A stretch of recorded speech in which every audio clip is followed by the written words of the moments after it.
Every single human is part of lots of systems. We're part of our education systems, our neighborhood systems, our governmental systems. So the individual choices that we make have to do with resetting a culture for inclusion and equity. We're not asking you to ask about what those people should do to improve the world. It's what you can do.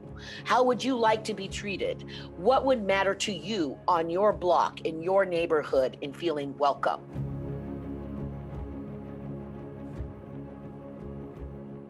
When I was born as a mixed person in the United States, in 17 states of the United States, my body was evidence of a felony, meaning that if my biological family had lived in one of those 17 states, that they could be arrested for a felony for giving birth to me, and for being in a mixed relationship, a mixed ethnic relationship. And it was still enough of a stigma for whites and blacks to be married in 1962, that I am listed as white on my birth certificate. And when my melanin came in at 7 months, my biological grandmother gave my biological mother the option of being disowned or putting me into the foster care system. So I was placed into the foster care system at 7 months old, and until I was 2.5, I was in 3 homes, and I ended up living with a family, the Schradels, which is my last name now, who's an Irish-German conservative family. I grew up in a little town called Arlington, Washington. It's 60 miles north of Seattle, and its claim to fame, and I was the only Black person in the town, was that they had the largest population of Ku Klux Klan west of the Mississippi. And so I grew up in an environment that was very hostile to me as a Black person, and I was the only Black person. They burnt crosses in our yard.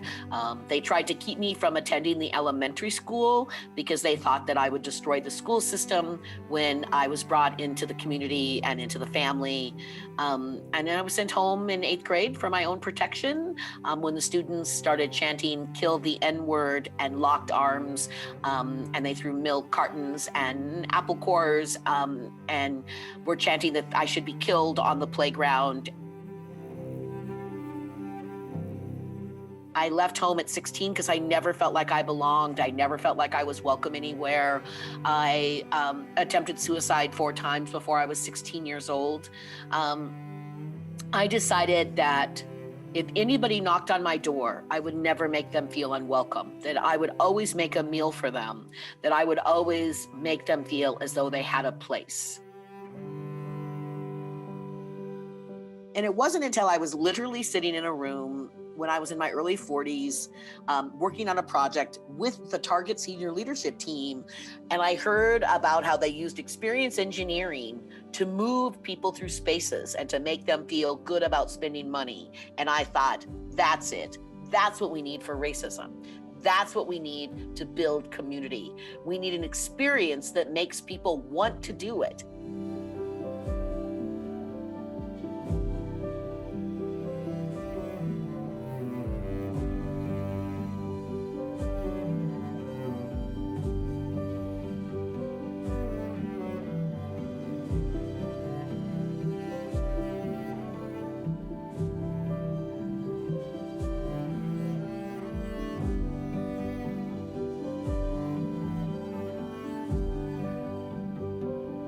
Humans shouldn't just be a transaction.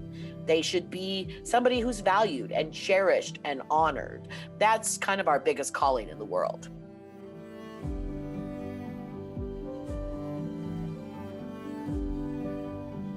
We invented a human-centered technology called intentional social interaction and digital intentional social interaction, IZZY and DIZZY, as we call them. Those are their nicknames. And we've now had almost 100,000 people to come together across difference to have a meaningful conversation and to find common ground. We developed them because so much of race equity training wasn't working and it wasn't having the intended impact that we were expecting it to have. And we wanted to have something that was a practice that helped you build a muscle for being more inclusive, for making people feel as though they belonged. When you come into the space, we have hospitality guides. And from the moment that you come in, what you are experiencing, no matter what color, what ethnicity, what your socioeconomic background is, what your gender or sexual identity is the feeling of being authentically welcomed. With somebody saying, I am so glad you're here. It is bounded by a feast that is appropriate from vegan to carnivore. And so that everybody may get what they need. And even in digital intentional social interaction, we work with the people who are participating and we send a meal to their entire family. We make sure that they have a forward-facing camera. So we took all of this technology, and it's literally Dizzy and Izzy itself are technologies. Digital intentional social interaction and intentional social interaction make communities who are diverse come together more effectively.